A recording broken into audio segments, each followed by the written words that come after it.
October 2, 2024 మనకి ఎంతో పవిత్రమైనటువంటి రోజు మహాలయ అమావాస్య రానుందండి.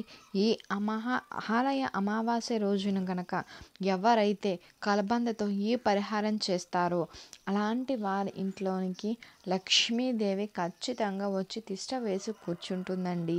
ఎందుకు అంటే మహాలయ అమావాస్య అనేది అతి కటిక దరిద్రుణ్ణి కూడా కుబేరుడుగా మార్చగలిగేటువంటిదండి.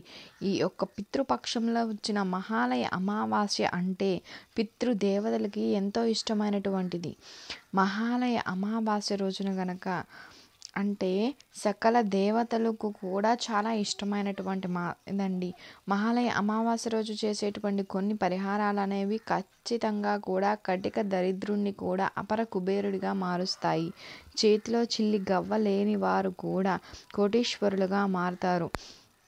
కోరుకున్నంత ఐశ్వర్యం వచ్చి పడుతుంది. మహాలయ అమావాస్య అనేది సకల దేవతలకు ఇష్టమైనటువంటిది.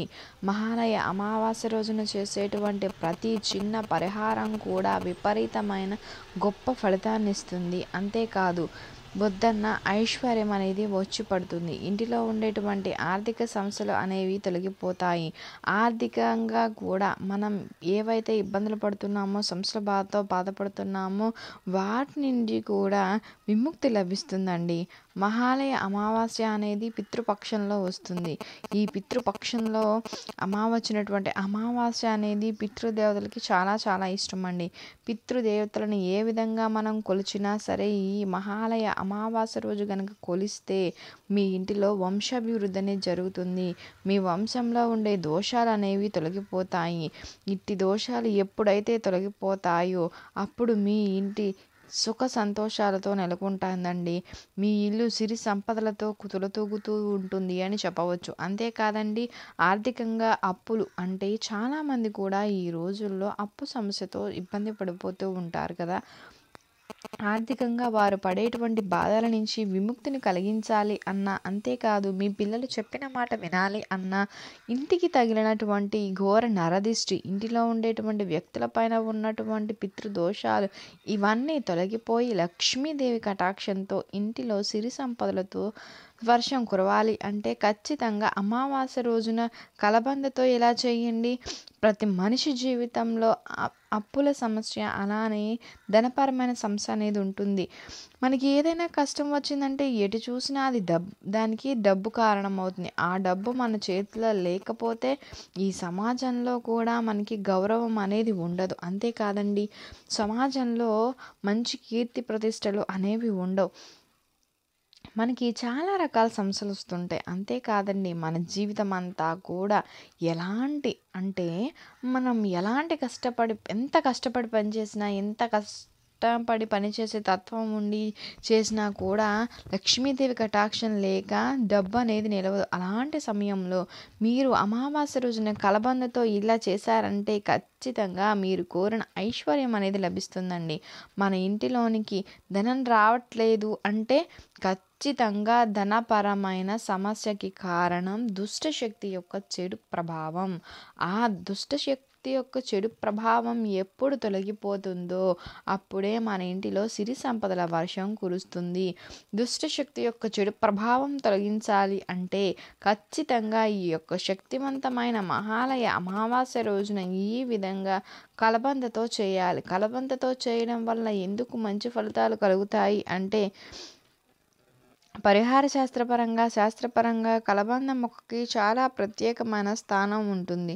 కలబంద మొక్క అనేది మన జీవితంలో ఉండేటువంటి ఆర్థిక కష్టాలను తొలగిస్తుంది. అంతేకాదు, కలబంద మొక్క అనేది మనకి తగిలినటువంటి నరదిష్టిని తగ్గిస్తుంది. మనకు తెలియకుండానే మనల్ని ఆవహించినటువంటి దుష్టశక్తి ప్రభావాలను తొలగిస్తుంది. ఈ దుష్టశక్తి ప్రభావం అనేది ఎప్పుడైతే మన నుంచి బయటకు వెళ్ళిపోతుందో అప్పుడే మన జీవితంలో ఎదుగుదల అనేది ప్రారంభమవుతుంది. అలా మన జీవితంలో ఎదుగుదల ప్రారంభం కావాలి అన్నా, మూసుకుపోయిన ధన ద్వారాలు తెలుసుకోవాలి అన్నా, ధనపరమైన సమస్యలకి ఫుల్ స్టాప్ పెట్టాలి అన్నా సరే ఖచ్చితంగా మహాలయ అమావాస్య రోజున కలబందతో ఇలా చేయాల్సిందే. కలబంద మొక్కకి పరిహార శాస్త్రపరంగా విపరీతమైన గొప్ప ప్రాముఖ్యత, ప్రాధాన్యత ఉంది. కలబంద మొక్క అనేది ఘోర నరదిష్టిని సైతం కరిగిస్తుందండి. అయితే ఈ కలబంద మొక్కతో ఈ పరిహారం చేసే ముందు అమావాస్య రోజు ముందుగా పితృదేవతలను పూజించాలి. తప్పకుండా నదీ స్నానాన్ని ఆచరించాలి. తోచినంత వీలైనటువంటి దాన ధర్మాలు చేయాల్సి ఉంటుంది. ఇలా ఈ యొక్క అమావాస్య రోజున ₹1 దానం చేసినా సరే అండి, ₹1,00,00,000 దానం చేసిన పుణ్య ఫలితం అనేది లభిస్తుంది. అంతేకాదండి, కోటీశ్వరులుగా ఎదగడానికి కూడా మనకి అవకాశం అనేది ఉంటుంది. తప్పకుండా కలబందతో ఈ పరిహారం చేసే ముందు దాన ధర్మాలు చేయండి, పితృ తర్పణాలు చేయండి, నదీ స్నానాలు ఆచరించండి. ఎవరైనా ఉత్తమములైన బ్రాహ్మణులకు స్వయం పాకాన్ని దానం చేయండి. అదేవిధంగా నల్ల నువ్వులను నదిలో వదిలేయండి. కొబ్బరికాయతో ఇంటి దిష్టి తీయండి. నిమ్మకాయతో ఇంటి ప్రధాన ద్వారానికి కట్టండి. జీడి గింజలు నూతన వాహనాలకు కట్టండి. ఇలాంటి చిన్న చిన్న పరిహారాలు అనేవి మీకు ఏదైనా సరే చెడు శక్తి ఆవహించినా, చెడు గాలి ఆవహించినా వాటి నుంచి విముక్తి పొందడానికి మనకి యూజ్ అవుతాయండి. ఈ దిష్టశక్తి ప్రభావాల నుంచి ఉపయోగపడడానికి మనకు అవకాశం ఉంటుంది. అలానే కాకుండా మహాలయ అమావాస్య రోజున నలుపు రంగు దుస్తులు ధరించకూడదు. అలానే గోళ్ళు కత్తిరించకూడదు. ఇంట్లో నూనె తెచ్చుకోకూడదు. అదేవిధంగా ఇనుముకు సంబంధించిన వస్తువులు తెచ్చుకోకూడదు. పదునైనటువంటి చాకు లాంటి వస్తువులు కూడా తెచ్చుకోకూడదండి.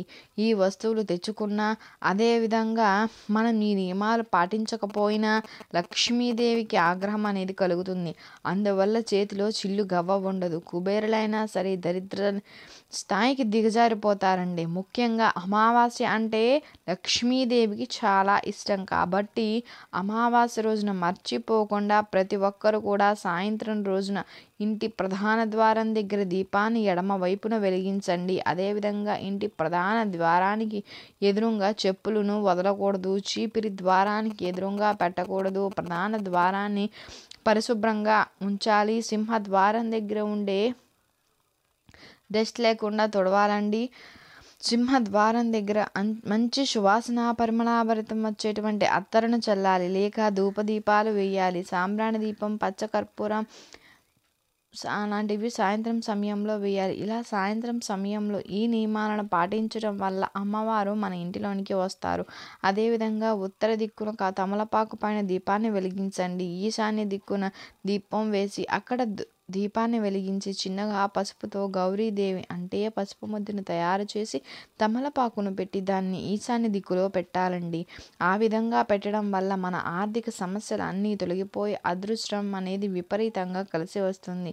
ఇంకా అదేవిధంగా ఈ యొక్క శక్తివంతమైన మహాలయ అమావాస్య రోజున కలబందతో మనం ఏం చెయ్యాలి అంటే కలబంద 3 దేవతల కలయిక. కలబందల్లో 2 గ్రహాలు కూడా కొలువై ఉంటాయి. అందుకే కలబందకి అంతటి ప్రాముఖ్యత. కలబంద అనేది కటిక దరిద్రుని కూడా దరిద్రాన్ని పోగొట్టి కుబేరులుగా మారుస్తుంది. నెగిటివిటీని తగ్గించి పాజిటివిటీని ఇస్తుంది కలబంద. అంతేకాదండి, ఎలాంటి దిష్టి దోషమైనా, ఎంతటి భయంకరమైన దిష్టి అయినా, ఘోరమైనటువంటి చెడు ప్రభావం అయినా సరే తొలగిపోతుంది. మన జీవితంలోనికి అదృష్టం ఖచ్చితంగా వచ్చి పడుతుంది. ఆర్థిక రీత్యా పడేటువంటి బాధలన్నీ తొలగిపోతాయి. ఆర్థిక కష్టాలన్నీ తొలగిపోతాయి.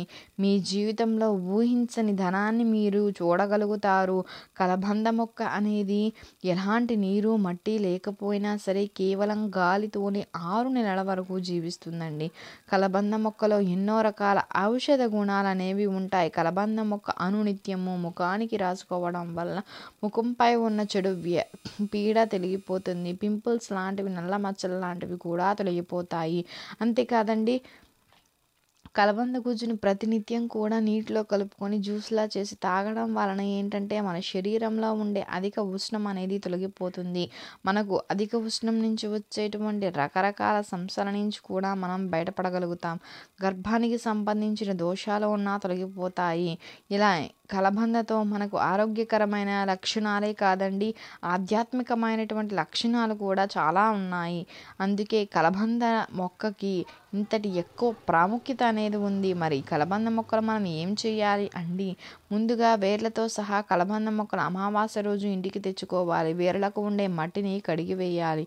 ఆ తర్వాత వేర్లకు ఎర్రని దారంతో గట్టిగా కట్టేసి ఆ కలబంద మొక్కకు కొంత పసుపు కుంకుమ రాసి తర్వాత దానిని మన ప్రధాన ద్వారం దగ్గర కట్టాలండి. ఇలా ప్రధాన ద్వారానికి కుడివైపున అమావాస్య రోజున రాత్రి 12 గంటల లోపు ఎప్పుడైనా కట్టొచ్చు. ఇలా చేయడం వల్ల సకల పాపాలు హరించుకుపోతాయి. మన ఇంటిలోనికి లక్ష్మీదేవి రాకుండా ఏ చెడు శక్తి అయితే అడ్డుకుంటుందో, నరదిష్టి అయితే అడ్డుకుంటుందో ఆ దిష్టి శక్తుల ప్రభావం తొలగిపోతుంది. మన ఇంటికి తగిలినటువంటి చెడు ప్రభావం అనేది ఖచ్చితంగా ఇంటిలో ఉండే ప్రతి వ్యక్తి పైన చూపిస్తుంది. ఆ చెడు ప్రభావం అంతా కూడా తొలగిపోతుంది. వద్దన్న ఐశ్వర్యం వస్తుంది. ఖచ్చితంగా ఊహించిన అదృష్టాన్ని, ఐశ్వర్యాన్ని పొందగలుగుతామండి.